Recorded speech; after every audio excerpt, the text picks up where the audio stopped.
¿Cuál es el día más importante para nosotros los cristianos? Es una pregunta fundamental. Y la respuesta es el domingo.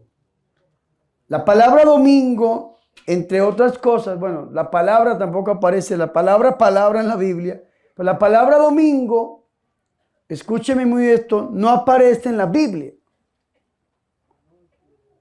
Ese día se llama el primer día de la semana. Domingo es una palabra compuesta, así como la palabra Biblia tampoco aparece en la Biblia. La palabra Biblia traduce como biblioteca, del griego biblos, o reunión de libros, que quiere decir que el libro que tenemos no es uno, sino es una reunión de libros. Y hay gente que dice, bueno, lo que no aparezca en la Biblia entonces no existe. Pues la palabra Biblia tampoco aparece, o búsquela usted, no aparece. Cuando la Biblia, la Sagrada Escritura se refiere al libro, dice la ley y los profetas, la famosa Tanakh, la Torá, los Neviín y los Ketubín para el Antiguo Testamento, o la ley y los profetas. Entonces, la palabra domingo es una palabra compuesta que traduce Dominus Dei, día del Señor. Día en que resucitó nuestro Señor y Salvador Jesucristo. Para nosotros los cristianos, la creación no tiene 7 días como para los judíos. Para nosotros los cristianos, la creación, ¿cuántos días tiene? Y la respuesta es 8. 8 días. ¿Cuál es el octavo día de la creación según el catecismo de la Iglesia Católica?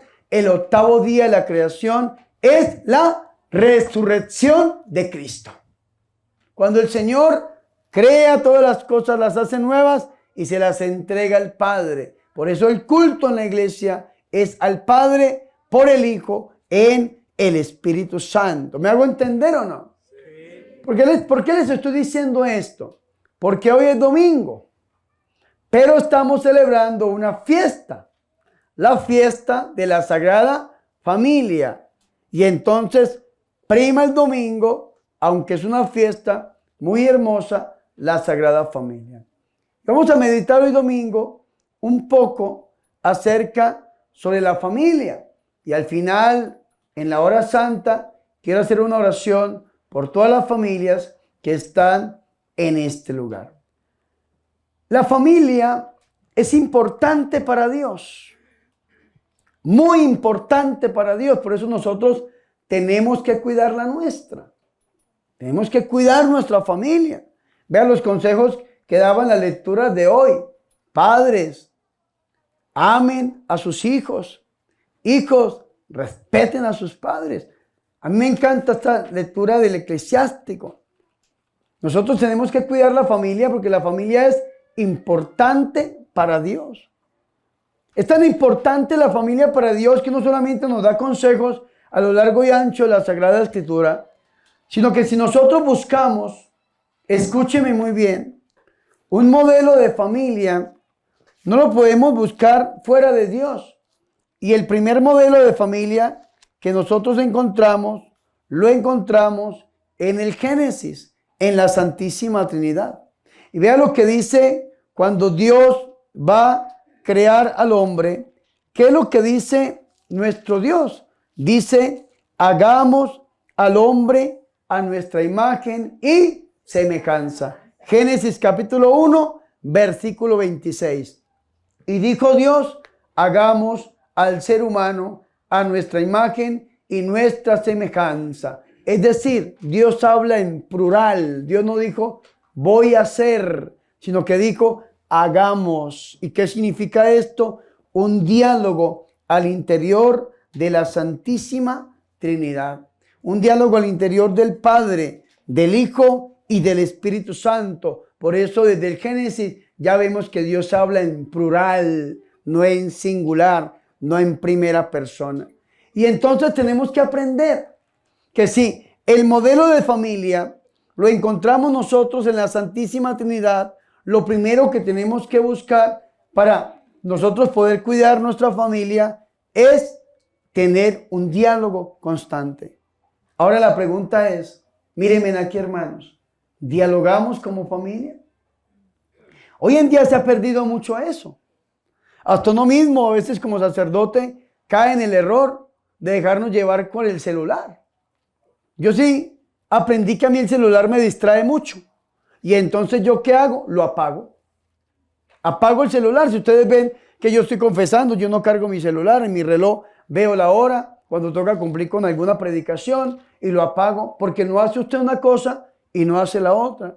A veces como familia y en este mundo contemporáneo, nosotros no le vemos el rostro al que está al lado, pero queremos hablar con aquel que vive en otra ciudad o en otro país o en otro continente.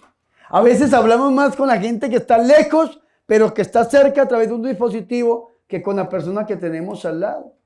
Vea que en Medellín, Antioquia, en Colombia, allá donde hablan paisa y hablan así, de María, pues hombre, así cuando hablan en las películas, que hay gente que le dice a uno, es que usted no habla como colombiano, le dicen a uno, porque cree que todo el mundo habla antioqueño o allá en el eje cafetero. Y allá hay un restaurante que en el separador de la mesa tiene la figura del celular. Y entonces cuando la gente se sienta, tiene que poner el celular con la pantalla hacia abajo. Y es importante esto. Y el primero que levanta el celular para leer un mensaje o para algo, tiene que pagar la cuenta. Y entonces, pues nadie lo levanta hasta el final. Ojalá que nosotros aprendiéramos un poco de esto.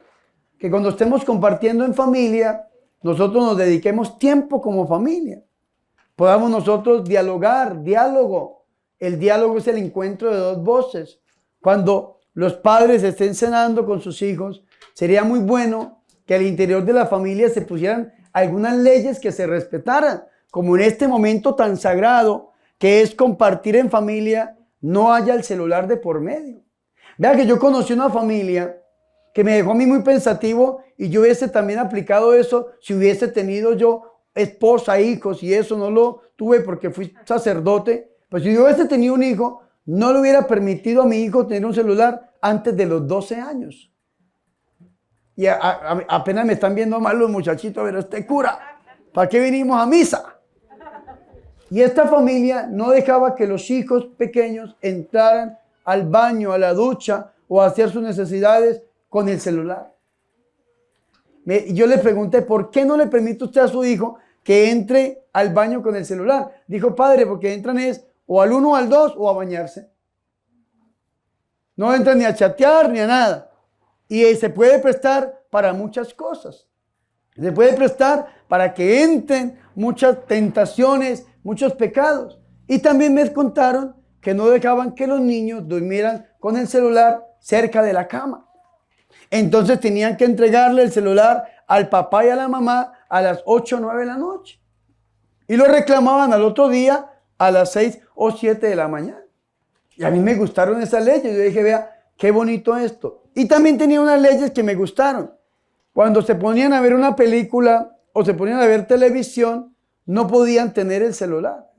Y cuando se sentaban a cenar, a comer, tampoco podían tener el celular. ¿Por qué? Y yo le pregunté, bueno, ¿y por qué? Dijo, padre, porque estamos perdiendo el diálogo al interior de la familia, al interior del hogar.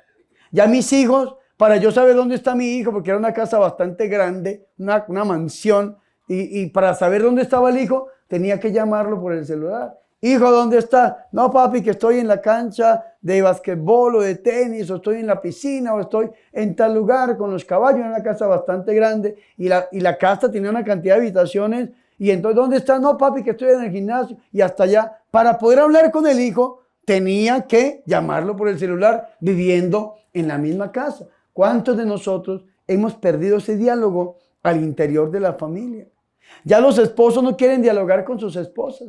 Las esposas no quieren dialogar con sus esposos. Y a la medida que se va perdiendo el diálogo, también se va perdiendo la cercanía, también se va perdiendo el amor. Vean que cuando nosotros nos enamoramos y cuando nosotros somos novios, ¿saben por qué se llama novio, cierto? Porque no vio con qué cosa andaba, pero ahí andaba mi muchacho. Eso dice la suegra. ¿Saben por qué se llama nuera, cierto?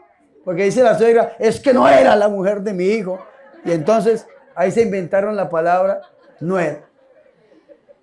Y entonces novio, no vio mi muchacho. con quién andaba, porque no era. Y entonces, pero cuando uno es novio, oye hermano, y uno se enamora. Yo no sé si ustedes han estado enamorados, pero cuando uno está enamorado, uno quisiera ver a esa persona, uno quisiera al menos verla pasar, así sea de lejos, y eso le pasan a uno maripositas por el estómago. Yo una vez creí que estaba enamorado y era mal de estómago, pero eso le pasa a uno un corrientazo, una cosa así, impresionante, hermanos. Y entonces, cuando uno es novio, uno hace todo. Yo no sé cómo enamoran a las mexicanas, yo no sé. Pero en Colombia dicen que se enamoran por el oído. Mi mamá decía, las mujeres se enamoran por el oído y por eso los hombres son tan mentirosos. Y mi papá le respondía, y nosotros nos enamoramos por los ojos y por eso ustedes se maquillan.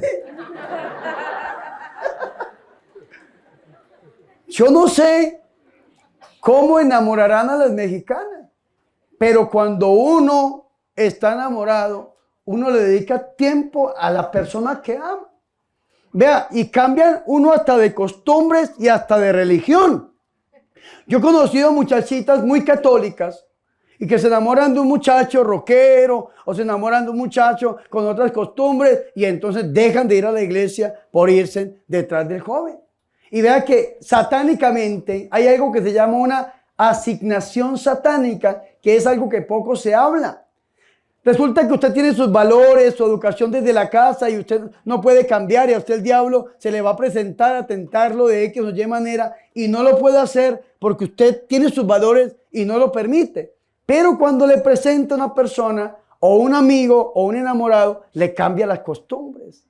Dice que un amigo no obliga a hacer absolutamente nada, pero mi mamá decía que una mala amistad daña las buenas costumbres. Ay, mamá, es que este amigo, esta amiga, a mí no me está obligando a hacer nada, pero puede influir y usted toma malas decisiones. ¿Sí me hago entender o no? Entonces, vean qué interesante esto, mis hermanos y mis hermanas, que yo no sé ustedes cómo se enamoran, pero cuando uno está enamorado, uno le dedica tiempo a la gente, a la persona, y uno cambia hasta de costumbre. Yo he conocido personas muy católicas que se han hecho protestantes, que porque el novio o la novia es de otra religión y allá terminan. Y yo no sé por qué, pero para un protestante es pecado rezar, un ejemplo. Es pecado rezarle a la Virgen, pedir a la Virgen, pero para un protestante no es pecado vivir en unión libre. Y la mayoría de protestantes se van a vivir así, amancebados, y no les importa.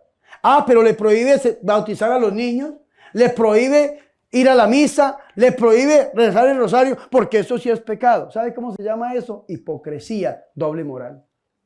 Doble moral, pero ahí están las personas cambiando las costumbres porque llegó el amor. Yo me acuerdo mucho, una muchacha que llegó llorando, padre, por favor, ore por mi esposo que es un borracho. Y a mí me dio tanto pesar de esa pobre almita. Yo, ¿y cuándo se convirtió en borrachito? Ese muchacho, ese joven, dijo, no, padre, yo lo conocí así, desde novios era borracho. Y marihuanero, padre, ese no se fuma los dedos porque no le prenden, pero es una cosa terrible.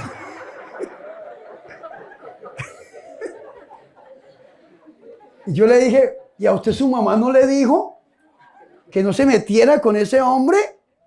Que buscara un hombre así como yo, grande, acuerpado, hermoso. ¿No le dijo? ¿Y sabe qué me dijo? Sí, padre, mi mamá sí me dijo, pero no, es que el amor es ciego, padre. El amor es ciego, padre. Y ahí estaba yo pensando que iba a cambiar y cambió, fue de mujer, padre, que fue con otra. Cuando uno está enamorado, uno no ve los defectos de la gente. Cuando uno está enamorado, uno ve que la persona es perfecta. Hay un padre allá en Colombia que ya no es padre, que es laico, que se llama Alberto Lineros, y tiene una frase que dice, si estás enamorado no te cases. Y yo no entendía esa frase, pero es que el amor es ciego. Y cuando uno está enamorado, uno ve a esa persona tan perfecta, tan linda, tan especial, pero cuando uno ya está conviviendo con la persona, pues empiezan a salir los defectos. Sin embargo, cuando uno está enamorado de la persona, uno le dedica tiempo. Y uno puede hablar todo el día con la persona. Y uno puede pasar todo el día con la persona y no le fastidia absolutamente nada. Yo me acuerdo cuando una vez yo me enamoré, y creo que fue la única vez que me enamoré, y yo era intensín. Yo llegaba a las 5 de la mañana a visitar a mi novia. Y entonces la suegra salía así con esa cara de perro viejo y eso me... que yo para visitar a mi novia compraba una libra de carne y le botaba a la suegra para poder entrar a la casa, que salía así toda brava. Y yo estaba ahí todo el día con mi novia y cuando la suegra de un momento a otro interrumpía ese momento y me decía, joven, ya son las 7 de la noche. Yo voy, ¿cómo así? Todo el día había pasado. Y salía yo cantando, le faltan horas al día para seguirnos amando. Y agarraba el celular, mi amor, te extraño. Iba a media cuadra. Porque así es el amor. Cuando uno está enamorado, hermano, usted atraviesa mares, ríos. Le pasa lo del novio que dice, mi amor, yo por ti atravesaría el océano, cambiaría de continente, yo por ti haría lo que fuera. Y la novia le dice, ven a verme. Ay, está lloviendo.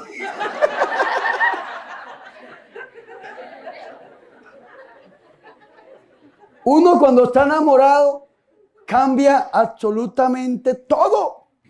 Una vez yo estaba predicando en Estados Unidos y resulta que una muchacha estaba con el novio. Y a mí cuando yo veo dos enamorados, a mí me gusta verlos, sí. Y yo así como de ladito para que no me vean. Que me gusta el amor de dos enamorados, es bonito. Y el hombre saca un iPhone en ese tiempo estaba como el 7, 8, el último. Mi amor, mira el iPhone que me compré, yo apenas todo sapo ahí. Pare. Cuando la muchacha agarra ese iPhone y se le cae, ¡pum!, cayó con la pantalla hacia abajo. Yo hice así, ¡uy! Yo dije, aquí se armó la de Troya. Aquí la pelea más fija, vamos a ver.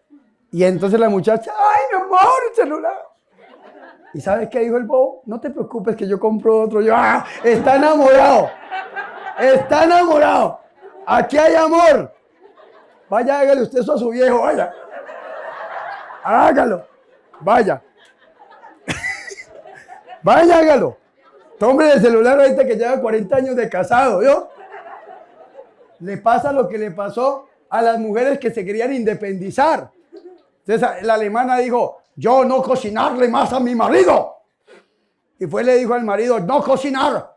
Y pasó un día, 2 días, 3 días, y ya el hombre vio ella que el hombre estaba lavando la loza. Entonces llegó la americana y dijo, pues yo voy a hacer lo mismo. Dijo, yo no querré cocinarte. Entonces tú cocinar. Y pasó un día, 2 días, 3 días, y ya vio la mujer cómo estaba el hombre lavando la loza. Y la mexicana dijo, pues yo también voy a hacer lo mismo. Y le dijo al marido, pues no te voy a cocinar más. Y pasó un día, 2 días, y a los 3 días alcanzó a abrir el ojito con la golpiza que le dio. Vaya, dígale que no. A ver qué sucede. Pero cuando hay amor, todo es color de rosa. No, mi amor, yo te amo. Y pueden pasar todo el día, uno con el otro. Yo me acuerdo cuando vi un par de novios y el novio se baja y va y le abre la puerta a la novia y ella saca la pierna y el novio se quita su saco y lo pone para que pase su amada. Vaya, haga lo mismo. Vaya, haga lo mismo. Cuando uno está enamorado hay diálogo. Y lo que nos enseña a nosotros, la Iglesia Católica, es que el modelo de familia es la Trinidad, la Santísima Trinidad, y es un diálogo perfecto. Ojalá que el diálogo volviera al interior del hogar. Pero uno a veces escucha mamás que dicen, padre, es que mi hijo no quiere ir a la iglesia, mi hijo es un rebelde. Y empiezan a imaginarse si un pandillero todo tatuado con una pañoleta en la cabeza y órale, carnal. ¿Sí? Empiezan a imaginarse así. ¿Qué onda, vato?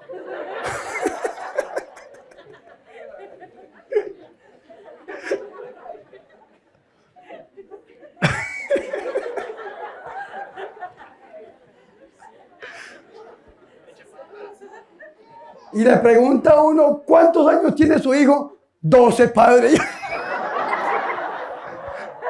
Y usted no puede encontrar un niño de 12 años. ¿Te imaginas ese pandillero así grandotote y acuerpado como yo? Y un niño. No, padre, que ya no me habla, que ya no quiere ir a la misa, que en serio que dice uno, Dios mío, Jesús, ¿qué está pasando? Ya no hay diálogo al interior de la familia. Ya no hay diálogo. Y cuando hay un diálogo, es un diálogo diferente. Son regaños, peleas, maldiciones, donde la mamá en lugar de bendecir a su hijo, lo trata mal, le dice palabras groseras, le dice maldiciones, y el papá igualmente. Y dice uno, supieran la maldad tan terrible que están cometiendo, que a veces para que el diablo lo ataque a uno, no necesita el malo hacerle brujería, sino que a veces la mamá por ignorancia se encarga de maldecir la vida de sus hijos. Vea lo que dice la Biblia, y se lo voy a leer literalmente en la primera lectura que nosotros tuvimos hoy del Eclesiástico 3, solamente que lastimosamente en la liturgia sacó el versículo 9, se saltó del 4, del 5 al 12, pero vea lo que dice el versículo 9, que me parece supremamente importante. Dice, vea, porque la bendición del Padre asegura la casa de sus hijos. ¿La qué? Bendición. Digan conmigo, la bendición del Padre asegura la casa de sus hijos. ¿Qué significa bendecir? Significa decir bien, hablar bien o expresarme bien de algo o de alguien. Bendecir. ¿Cuál era la mayor grandeza del Antiguo Testamento para una persona? ¿Cuál era? Recibir la bendición de su papá. Porque la bendición del papá aseguraba la casa de sus hijos. O pensemos, hermanos y hermanas, en Isaac. ¿Se acuerda que Isaac tuvo dos hijos? Uno, ¿cómo se llamaba? Jacob, y el otro, Esaú. El mayor era Esaú, y Jacob salió agarrado del talón de su hermano, pero el mayor era Esaú. ¿Quién merecía la bendición? ¿Quién? Esaú. Pero Esaú cambió la bendición, la primogenitura, por un plato de lentejas. Le vendió la bendición a su hermano sin saberlo, como nosotros muchas veces perdemos la bendición por un plato de lentejas. Ay, padre, la limpia. Ay, padre, el amuleto. Ay, el riego. Ay, el culto a la muerte. Ay, el horóscopo. Ay, el huevo. Padre, ¿usted qué tiene contra el huevo? Nada. El huevo me encanta en el desayuno. Frítemelo, cocínemelo. Eso no me lo voy a estrellar en la cara, pero vea, rico el huevo. Pero ¿por qué se lo tienen que pasar por encima que para la limpia? Yo no les conté el testimonio de una señora que se pasó el huevo por encima y lo puso en un vaso con agua y fue a revisar el huevo y le salió una cruz en el huevo, una cruz negra, y su esposo se le mató la siguiente semana. Dijo, ¿y por qué, padre? Porque usted abrió una puerta de muerte al diablo a través de algo tan sencillo como eso. Tan sencillo como eso. Entonces, vea qué interesante, mis hermanos y mis hermanas, que la mayor grandeza, la mayor riqueza del Antiguo Testamento era recibir la bendición del Padre.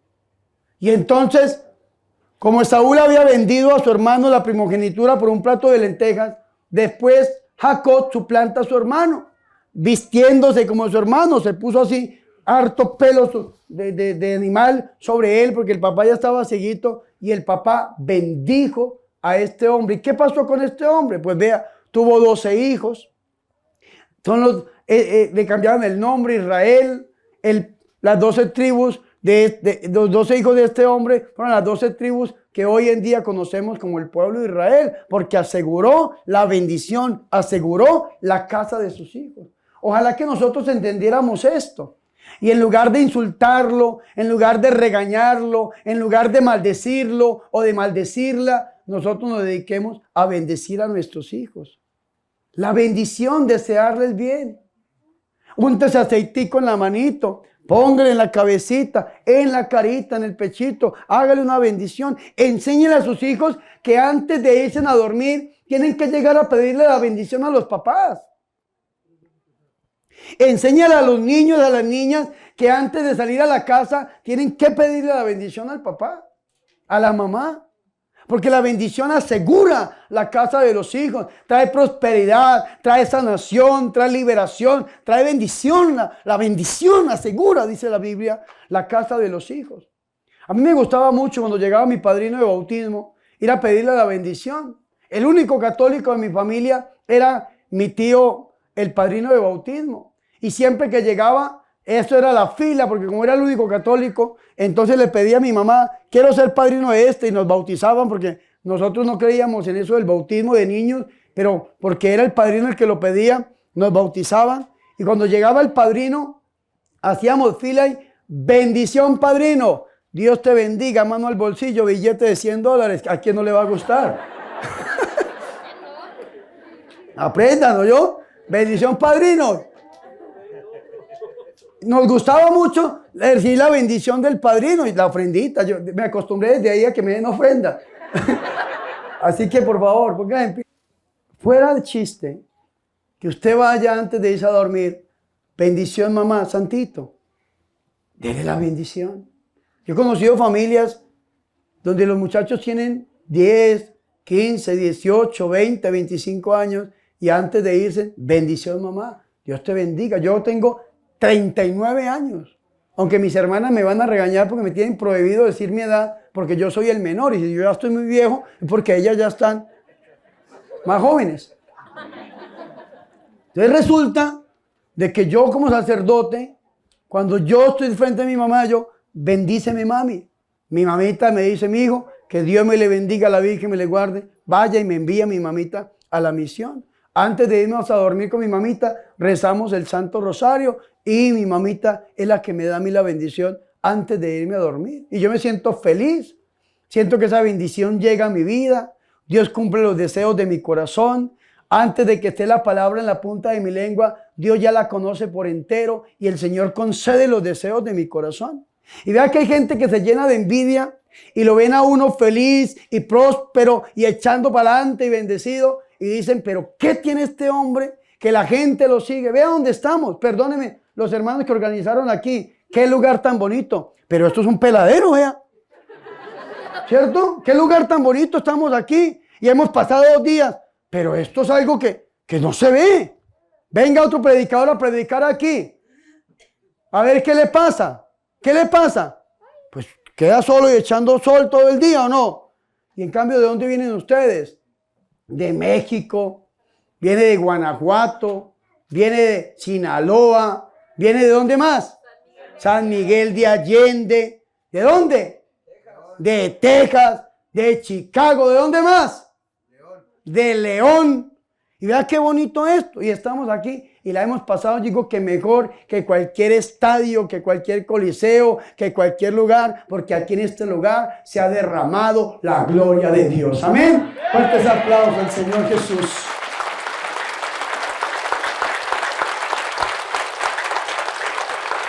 Y bendigo a los hermanos que sigan adelante con esa misión.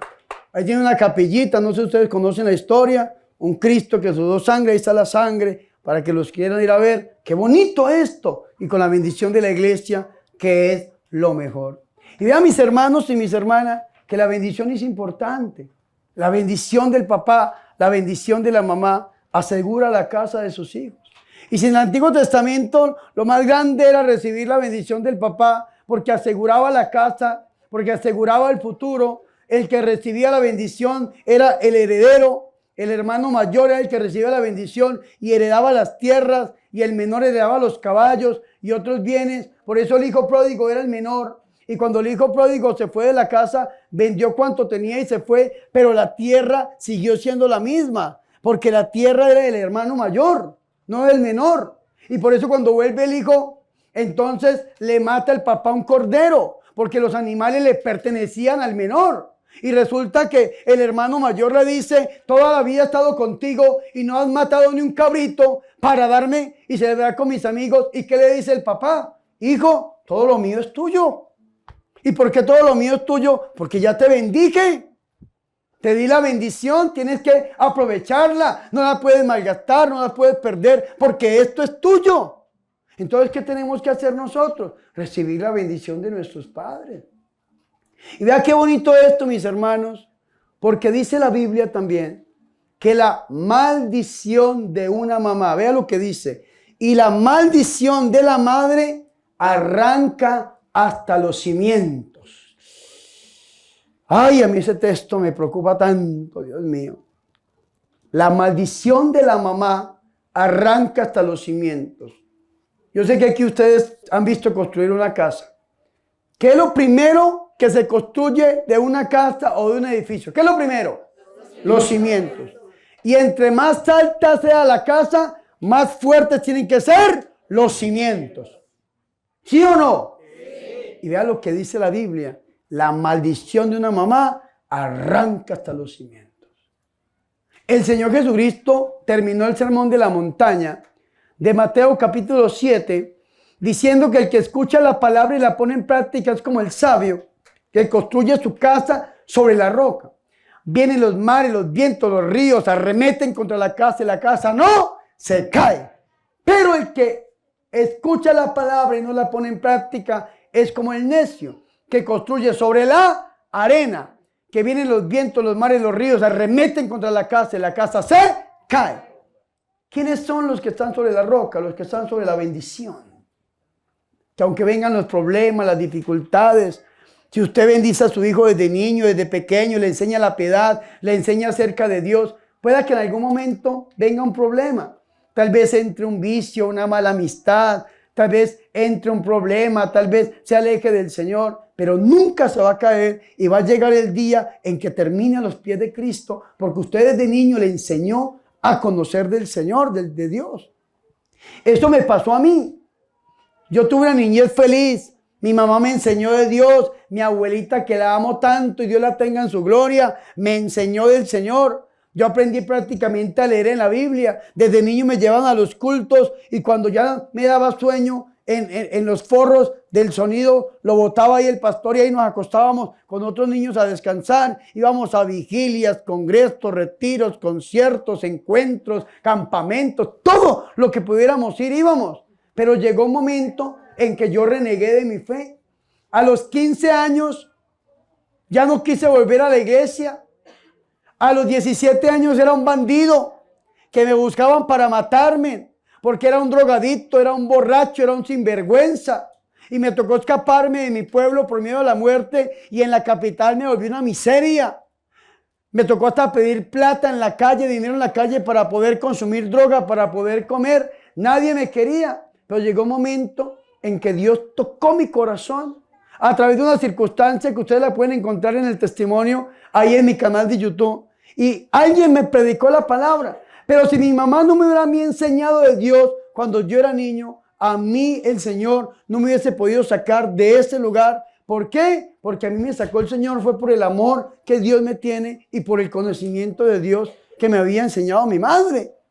Pero aquellas personas que no le enseñan de Dios a sus hijos, que no le inculcan la piedad, la fe, que no le enseñan a través del diálogo lo que es un conocimiento de un Dios vivo y verdadero, pues esas personitas cuando caen en algún problema, pues sencillamente son como las que construyen en la arena y van a caer derrumbados. Por eso hay personas que frente a un problema de una se llenan de depresión, ya se quieren morir, intentan suicidarse y una cantidad de cosas. ¿Y cómo se llama eso? Un desconocimiento total del Señor, porque no le enseñaron la piedad. ¿Qué es lo que tenemos que hacer nosotros? Bendecir y no maldecir. Porque si bendecir significa bien decir o decir bien, expresarme bien sobre algo o sobre alguien, ¿qué significa maldecir? Pues hablar mal, expresarme mal, decir una palabra negativa sobre algo o sobre alguien. ¿Y saben cuál es el problema de esa palabra negativa? Que toda maldición, no solamente como dijo el Señor allá en Eclesiástico 3:9, arranca los cimientos, sino que toda maldición hace que el futuro de la persona no sea estable, sino que se seque. Que se seque. Ay, padre, pero yo nunca he maldecido a mi hijo, nunca le he dicho maldito seas. Pero es que para maldecir a alguien no necesitamos decirle eso. Para maldecir a alguien necesitamos lanzar una palabra dura. Y aquí en México yo he escuchado unas que no las repito, pero uy, qué cosa tan terrible. Como a veces la mamá le dice al hijo, no sirves para nada, eres un sinvergüenza. Una vez una mamá llegó llorando, padre, es que mi hijo es un borracho, sinvergüenza, padre, nunca va a cambiar. Yo le dije, señora, su hijo nunca va a cambiar. Me dijo, ¿y por qué padre lo está diciendo? No, yo no lo estoy diciendo, lo está diciendo usted. Si usted siempre dice que es un sinvergüenza, un borracho, un drogadicto, una persona que nunca va a cambiar, que le va a ir mal, usted está profetizando sobre su familia. En lugar de acentuar la maldad que está en su familia, mejor bendígalo. Si su hijo es un sinvergüenza, usted dígale, un hombre de Dios. Vea que cuando yo llegaba borracho a la casa, mi abuela estaba rezando y mi abuela me llegaba a ver borracho y muchas veces drogado. ¿Y sabe qué decía mi viejita, que era evangélica protestante? Decía, yo le pido al Señor un pastor evangélico, me decía. Y yo le decía, cállese viejita, a mí no me salga con ese cuento de su Dios, que yo no creo en su Dios. Y me iba, y cada vez que llegaba un pastor evangélico, mi hijo, y vea que Dios no le dio un pastor evangélico, le dio un cura católico, que para mí es una bendición aún más grande, porque la iglesia católica es la iglesia de nuestro Señor y Salvador Jesucristo. ¡Aleluya! ¿Quién vive? Hermanos, tenemos que aprender a bendecir. Aunque usted vea ese esposo borracho, ese esposo sinvergüenza, ese esposo adúltero o esa esposa, bendígalo. Hay padre que no quiere saber nada de Dios. Este hombre, úntese aceite bendito en la mano y cuando llegue, dígale, venga para aquí, úntelo. Úntelo, úncalo, bendígalo. No se ponga a maldecirlo, porque ese borracho nunca va a cambiar. Ese sinvergüenza nunca va a cambiar, porque usted no lo bendice. Al contrario, está maldiciéndolo. ¿Me hago entender o no? Sí. Hay que bendecir, porque la maldición, vea qué tremendo esto de la maldición. Yo tengo una predicación sobre eso ahí en YouTube. El Señor Jesucristo llegó a Jerusalén, entra a Jerusalén. Después de que el Señor hace la entrada mesiánica a Jerusalén, el Señor va y busca una higuera. Dice el versículo Marcos 11:12 que el Señor busca una higuera, la higuera no tiene frutos sino solamente hojas. El versículo 15 o el 14 dice el Señor, que nunca jamás nadie coma fruto de ti. ¿Qué le dijo? Que nunca jamás nadie coma fruto de ti. ¿Qué le dijo? Que nunca jamás nadie coma fruto de ti. Vea esta palabra tan interesante. Si yo me pongo a leer esta palabra, yo no le encuentro nada malo, ¿o sí? Y de la boca de Jesús tampoco sale nada malo, es Dios. ¿Pero qué dijo? Que nunca jamás nadie coma fruto de ti. Escúcheme, míreme de aquí. No me mire de fijo que se enamora, pero míreme. Vea lo que dice el versículo 20.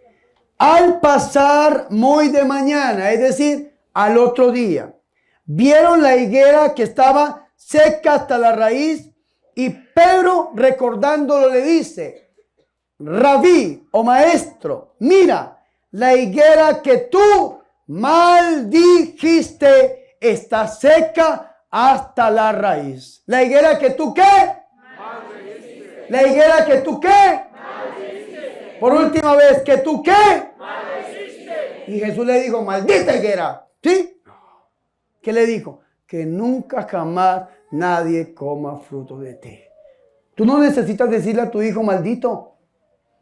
Con solamente decirle, ojalá nunca hubiese sido mi hijo. Estoy ofendida contigo, que te vaya mal en la vida. O a veces algunos matrimonios son maldecidos por las suegras. Y yo no tengo nada contra la suegra, ¿no? Yo antes me burlaba muchísimo de la suegra en mis predicaciones. Y una vez lo hice en Kansas City, Kansas, en Estados Unidos. Y la Asociación de Suegras Internacionales se quejaron con mi comunidad. Y me pegaron una regañada terrible. Y después me entrevistaron en un canal de televisión y se enteraron de que en la Sociedad de Suegras Internacionales se habían quejado. Y me dijeron, ¿y usted qué opina de que se quejaron las suegras? Yo dije que el diablo se está manifestando. Escúcheme muy bien. Yo no tengo nada contra las suegras, solamente que yo leo en la Biblia y si las suegras fueran buenas, Dios hubiese tenido una. ¿Sí o no? Yo leo en la Biblia y cuando llegó el arca, el diluvio, Noé no subió su suegra ni con ellos ni con los animales.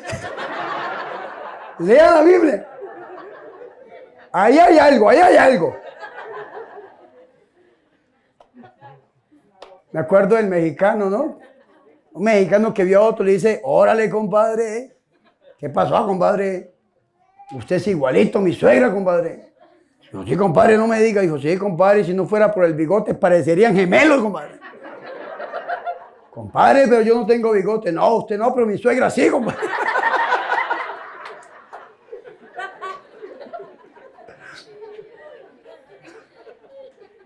Hermanos, escúcheme muy bien.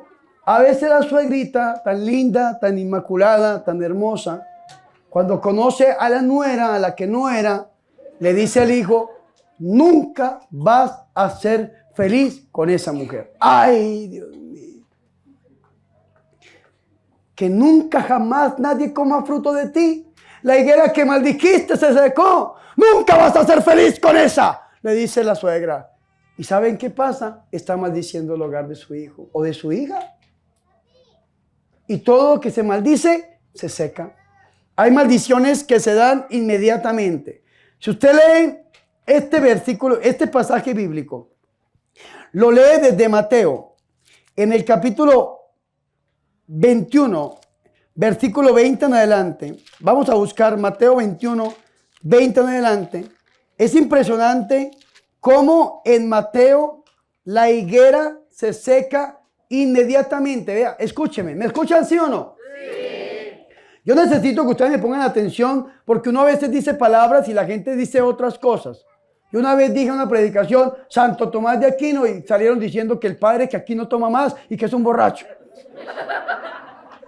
Una vez dije, tengo dolores de piernas. Una señora dijo, ay, que está pensando en las piernas de Dolores. ¿No me escuchan, sí o no? Sí. Escúcheme muy bien. Vea lo que dice.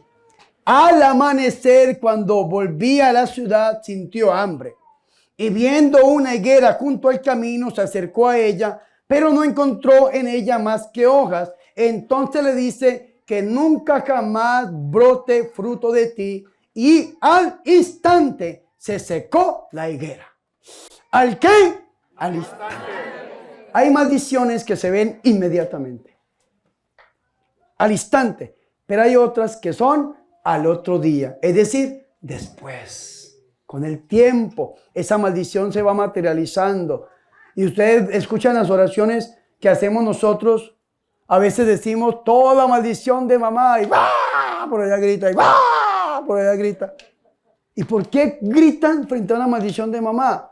Porque el demonio se aprovecha de esas maldiciones para crear una atadura en la persona. Porque la maldición de una mamá arranca hasta los cimientos. Entonces, ¿qué tenemos que hacer nosotros? Si no podemos tener un diálogo como el de la Santísima Trinidad, pues tenemos que aprender de la Sagrada Familia.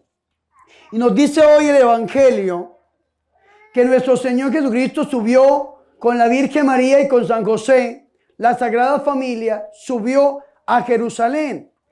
¿Y para qué iba el Señor a Jerusalén? Dice, sus padres iban todos los años a Jerusalén a la fiesta de Pascua. A eso iban. Pero vean la clave. ¿Cuándo cumplió 12 años?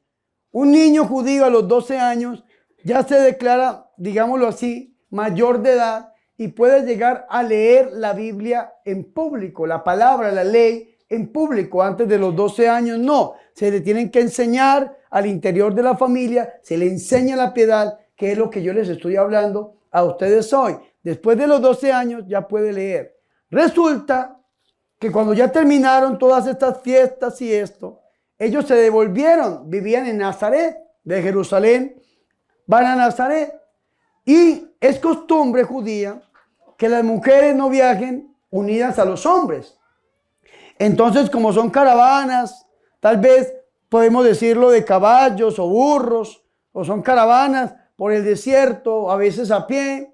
Entonces, resulta que la Virgen María pensó que el niño estaba con San José. Y San José pensó que el niño estaba con la Virgen María. Pero después de un tiempo, un día de camino, dice la palabra de Dios, se los voy a leer, dice creyendo que estaría en la caravana, hicieron un día de camino. Un día de camino. Después de un día, descubrieron que el niño no estaba con ninguno de los dos. Lo buscaron entre los parientes y entre los conocidos, y al no encontrarlo, ¿qué hicieron? Se volvieron ¿a dónde? A Jerusalén. Y vea qué angustia, porque la Virgen María duró 3 días con el niño perdido. Y aquellos que hemos perdido a Dios por el pecado o por alguna circunstancia, sabemos lo feo que se siente vivir sin Dios. La Virgen María duró 3 días, nuestra Madre Inmaculada, buscando a su hijo. Las mamás que han perdido a sus hijos. Tal vez la ola de la drogadicción, de la sexualidad, del ateísmo, de este mundo contemporáneo, del narco, de la droga, de las gangas, de las pandillas, se han arrastrado a sus hijos o a sus hijas. O aquí en México se escucha mucho. Yo, la verdad, solamente en México, estos últimos tiempos, he escuchado tanta gente que desaparecen en este país. Yo no sé qué está pasando, pero algo terrible está pasando. Tal vez tráfico de órganos, trata de blancas, no lo sé. Pero es que la gente se pierde.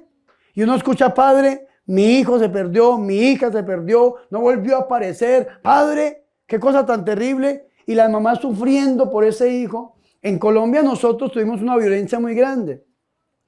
Y esto en filosofía política se llama las víctimas sin cuerpo. Cuando usted un hijo se le pierde, una hija se le pierde, pero usted no sabe si está viva, si está muerta, si la asesinaron, si se la llevaron. No sabe usted. Usted todavía está llorando a esa víctima, pero está esperando el regreso. Usted tiene el anhelo de que su hijo vuelva, de que su hija vuelva. Eso se llama una víctima sin cuerpo y eso es un problema terrible, porque nunca hay un descanso.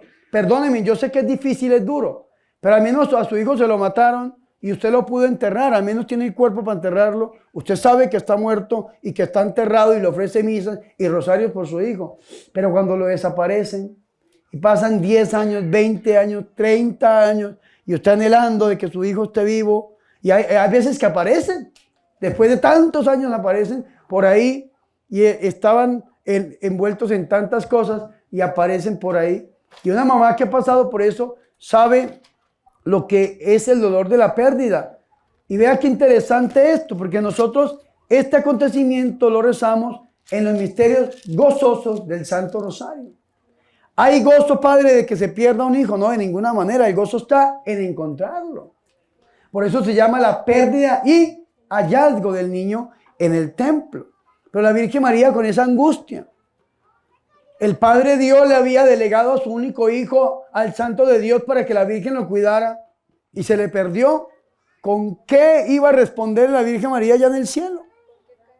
¿Con qué cara dice la niña? Teóloga. Escúcheme muy bien. ¿Con qué cara le va a responder a usted a Dios cuando le pregunte por su hijo, por su hija, por su familia? Los amaste, los bendijiste, los cuidaste. Estuviste pendiente de ellos, los educaste en la fe, les inculcaste el temor, les inculcaste la sabiduría divina. ¿Con qué cara vamos a responder nosotros cuando nos presentemos delante del Señor? A mí Dios me va a preguntar, no por mis hijos, porque yo no tengo hijos y Dios me libre a mí de llegar a tener un niño. Yo aprendí a no querer hijos viendo a mis sobrinos. Uy, Dios mío, Jesús. Y entre más sobrinos tengo, yo digo, gracias Señor por hacerme cura, gracias Señor por hacerme cura, gracias Señor por hacerme cura. Pero a mí Dios no me va a pedir cuenta por mis hijos, pero sí me va a pedir cuenta por mis hijos espirituales que son ustedes. Y Dios me va a decir, ¿les predicaste? ¿Los llamaste a la conversión? ¿Los confesaste? ¿Estuviste pendiente de ellos? ¿Los acercaste a mí? Eso me va a decir el Señor. Y yo voy a decir, no Señor, el pueblo se perdió. México se perdió en el culto a la muerte porque me dio miedo predicar la palabra. México se perdió en la idolatría porque me dio miedo predicar la palabra. México se quedó en lugar de la sangre de Cristo pasándose el huevo por encima porque me dio miedo predicar la palabra. Eso me va a preguntar a mí el Señor. Y a veces se levantan, no predique, no ore, no reprenda, no eche demonios en el nombre de Jesús, ni sane enfermos. Pero uno dice, ¿y las almitas? ¿Y los hermanitos? ¿Supieran el bien ¿Qué hay en sus corazones? ¿Cuánta gentecita diciendo, sí, Padre, verdaderamente yo estaba en pecado, Padre, verdaderamente yo estaba dándole culto a la muerte, Padre, yo estaba en adulterio, Padre, y se vuelven a Jesucristo? Qué bonito esto. Dios me va a pedir cuenta por los fieles. El obispo que me ordenó a mí, Monseñor Bosco Viva Robelo, César Bosco Viva Robelo, gustaba que le dijeran César Bosco María Viva Robelo, María en el centro. Yo le dije, Monseñor, ¿por qué la Virgen María en el centro? Me dijo, porque no es el centro, pero sí está en el centro de mi corazón, me dijo el obispo. Monseñor César Bosco María Viva Robelo me decía desde que yo era seminarista, rece por sus fieles, rece por su parroquia. Monseñor, pero no tengo parroquia, algún día la va a tener. Rece por sus fieles, no tengo fieles, algún día los va a tener. Ustedes, los que no quieren ser monjitas o sacerdotes, recen por sus hijos. Recen por sus hijas, bendígalos. Porque si usted no reza por sus hijos y por sus hijas, cuando usted quede embarazada en X o Y edad, lo primero que va a pensar es en abortarlo, maldecirlo y maldice su vida. Hay que rezar por los hijos que no se tienen aún. Y eso es importante que nosotros lo tengamos en cuenta. Recen, mamás y papás, por los esposos de estas niñas, por las esposas de estos muchachos. Recen para que Dios los proteja y no se vayan a alejar ni a la derecha ni a la izquierda. Que si en algún momento llega una duda, tal vez en su sexualidad, y no saben si le gustan los hombres o si le gustan las mujeres, entonces a través de su fe usted pueda sostener ese muchacho, esa muchacha. Porque le puede pasar lo del muchacho que dice, padre, es que a mí me gustan los hombres. Ay, mi hijo, y mi papá también le gustan los hombres. Ay, mi hijo, y a mi hermano también le gustan los hombres. Y le pregunta al padre, ¿y en su casa nadie le gustan las mujeres? Sí, a mi mamá y a mis hermanas. ¿Sí? Entonces, cuando llegue eso, hermano, ese ataque del demonio, usted tiene que sostener a su familia en la oración. El día que se les vaya a perder, usted lo puede recuperar con la oración. Vea, la Virgen María buscó a Jesús y lo buscó hasta que lo encontró. ¿Y en dónde lo encontró? ¿En dónde? Lo encontró en el templo. Y vea qué interesante, mírenme aquí, porque eso es importante que yo me haga entender. Al cabo de 3 días, le encontraron en el templo, sentado en medio de los maestros, escuchándoles y haciéndoles preguntas. Y todos los que lo oían estaban desconcertados por su inteligencia y por sus respuestas. Y vea lo que dice el versículo 48. Cuando le vieron, digan conmigo, le vieron. Digan, le vieron.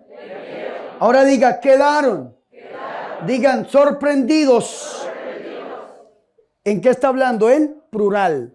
No dice cuando le vio, quedó sorprendida, sino cuando le vieron, quedaron sorprendidos. ¿Quiénes? La Virgen María y San José. En ese momento, ¿a quién le tocaba hablar? ¿A quién? ¿A quién le tocaba hablar? Al hombre. El hombre de la casa era el que tenía que ir a hablar con el niño, a preguntarle qué estaba pasando. Ustedes saben que San José en este momento hubiese podido hablar. Ustedes saben que San José no pronunció una sola palabra en el Nuevo Testamento. Búsquenle una palabra pronunciada por San José. ¿Y por qué pierde la oportunidad San José de hablar en este momento? La Virgen María, hay 7 palabras pronunciadas por nuestra madre o frases, sin contar el Magnificat. 7 palabras. San José, ninguna. Y aquí hubiese podido hablar, pronunciar una. ¿Y saben por qué no lo hizo? Porque a veces es mejor callar. Si cuando usted vaya a hablarle a un hijo y usted no va a decir algo bueno, de su boca no puede salir una bendición. Y yo no estoy diciendo que San José hubiese hecho algo diferente, ¿no? Pero si de su boca no puede ser una bendición, o tal vez usted ha perdido la paz, o tal vez usted no va a actuar de la mejor manera, ¿saben qué es lo mejor que usted puede hacer? Quédese callado por un ratico. Cuando yo era joven, yo no sé hoy en día, mi mamá me decía, mijo, cuando usted pierda la paz, cuando usted tenga rabia, mal genio o sienta odio, mejor respire profundo y cuente hasta 10. Hay 50 pasos, 50 secretos para ser felices. Yo tengo una predicación sobre eso. Y uno es que cuando usted esté enojado, usted ni le diga nada al otro, ni le escriba nada al otro. Y cuando usted esté enojado y esa persona está lejos, ¿usted qué va a hacer? Usted va a escribir todo lo que piensa y escriba en ese celular. Ahí sí sácalo y préndalo. Y escriba en ese celular. Y antes de enviarlo, cuenta hasta 10, respire y vuelve y léalo. Y piense si eso que usted va a enviar va a ser para edificación de esa persona o si lo va a ofender. Y si usted siente que lo va a ofender, que lo va a maldecir, mejor bórrelo y quédese callado. ¿Sí me hago entender o no? Hombre santo, hombre prudente, hombre justo. Pero en ese momento San José prefirió quedarse callado. Papás, si usted no es capaz de bendecir a sus hijos, a su familia, es mejor que se calle por un momento. Es mejor que guarde silencio, mamá.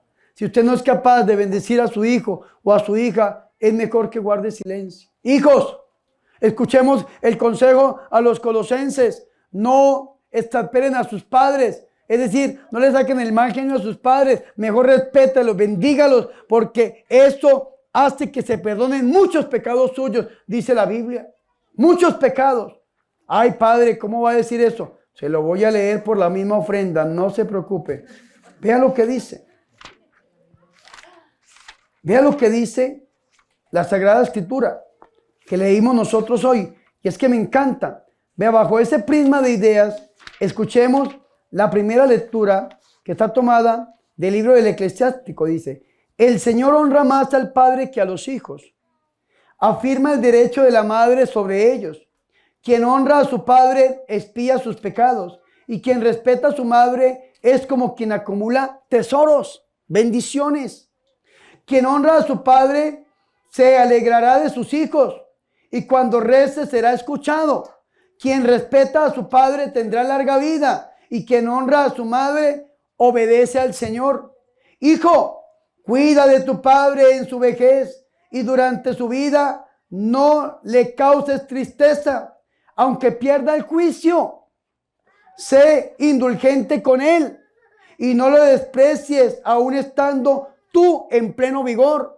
Los hijos que los papás llegan ancianitos y ya pierden la memoria y los mandan por el ancianatos o los regañan, les pegan, los humillan. Vea lo que dice la Biblia: no los desprecies aunque tú estés en pleno vigor, porque la compasión hacia el Padre no será olvidada y te servirá para el perdón de tus pecados. Y eso lo dice el Antiguo Testamento. Ahora, ¿qué dice el Nuevo Testamento? Vea lo que dice. Dice: mujeres, sean sumisas a sus maridos, como conviene en el Señor. Maridos, amen a sus esposas y no sean ásperos con ellas. Hijos, obedezcan a sus padres en todo, que esto agrada al Señor. Padres, no exasperen a sus hijos, no sea que pierdan el ánimo. ¿Qué significa esto? Un amor, un diálogo a través de la familia. Y si usted, en lugar de bendecir, va a hacer otra cosa, mejor quédese callado un ratico. En ese momento la que tomó la palabra fue mi Madre Santa, la Santísima Virgen María. Pues la Virgen María le pregunta a Jesús con autoridad.